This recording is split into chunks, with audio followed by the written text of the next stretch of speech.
What's up, guys? Dr. Feelgood here, back again with another video prescription. And today I want to talk about Lego City Undercover. This game was recently re-released, and some you could say remastered for the Xbox One, PS4, and Nintendo Switch. Now, I'm not here to talk about the install controversy, okay? I want to talk about the end results of this re-release. Now, the original game came out, I believe, in 2013 for the Wii U. I had and played that game at launch. I still own that game. And when it was originally released, I believe it was $50. To me, it's better than Grand Theft Auto. It really is Grand Theft Auto, with Legos in it, okay? However, the purpose of this video is to state my disappointment with this re-release.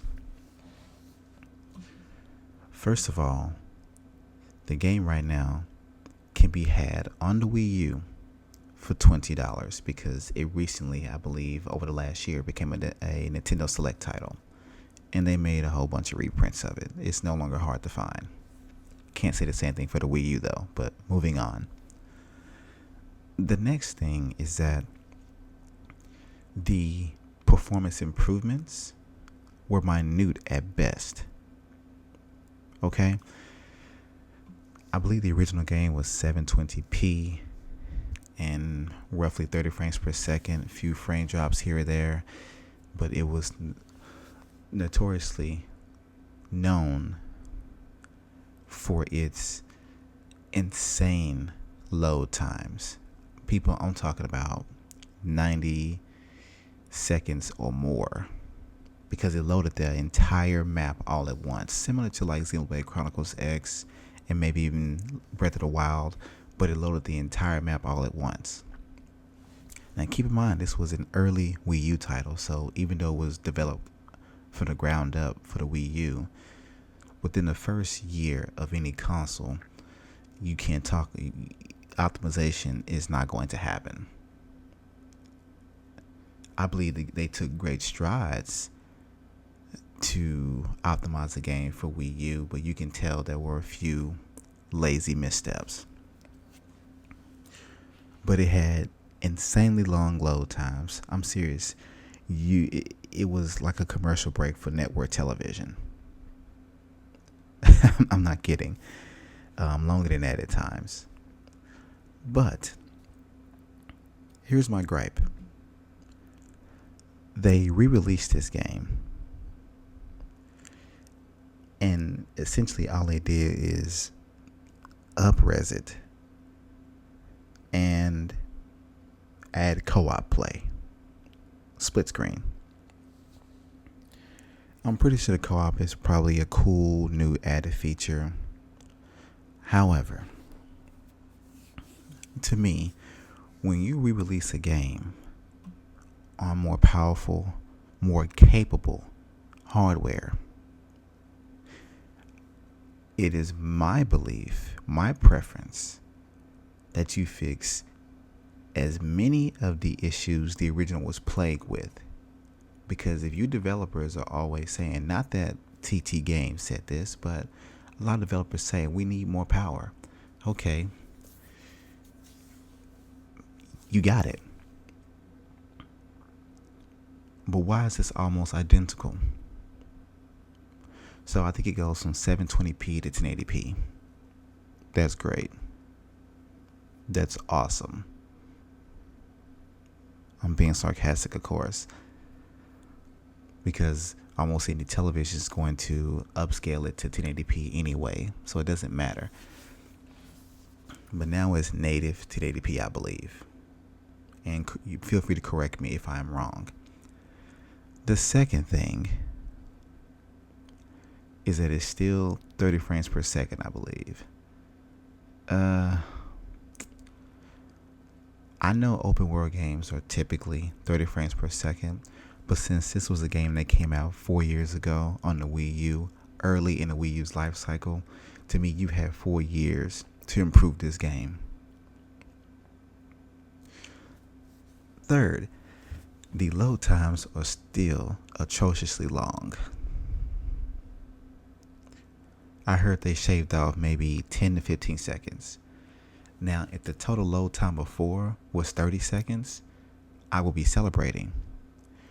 But if the load time before was anywhere between 90 seconds and maybe 2 minutes, and I think some were even longer than that, then that is still a big ass fail to me.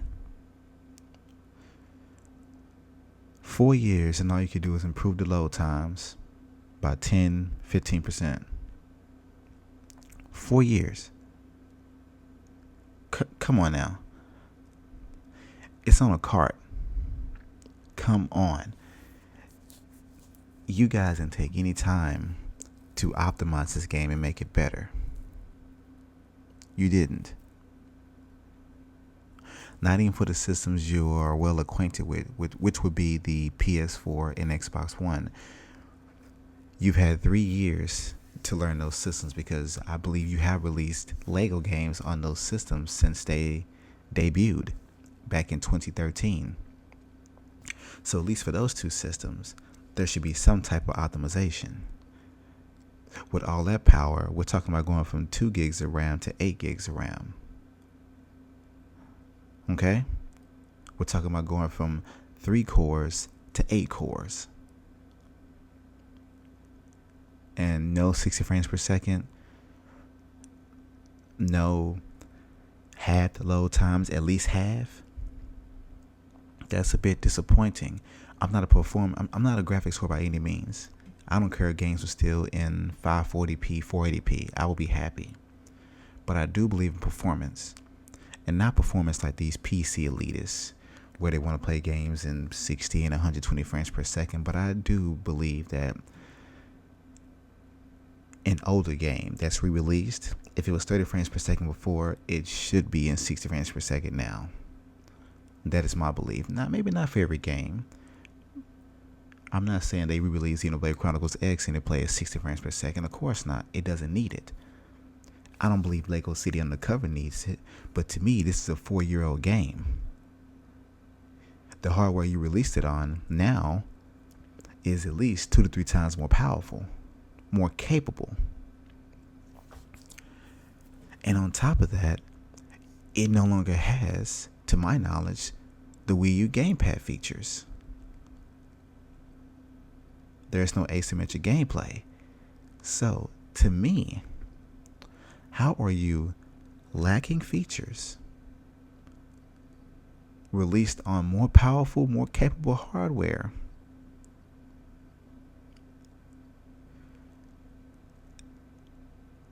And yet, you want to charge $60 for this game. $60. Now, me personally, I don't need this game.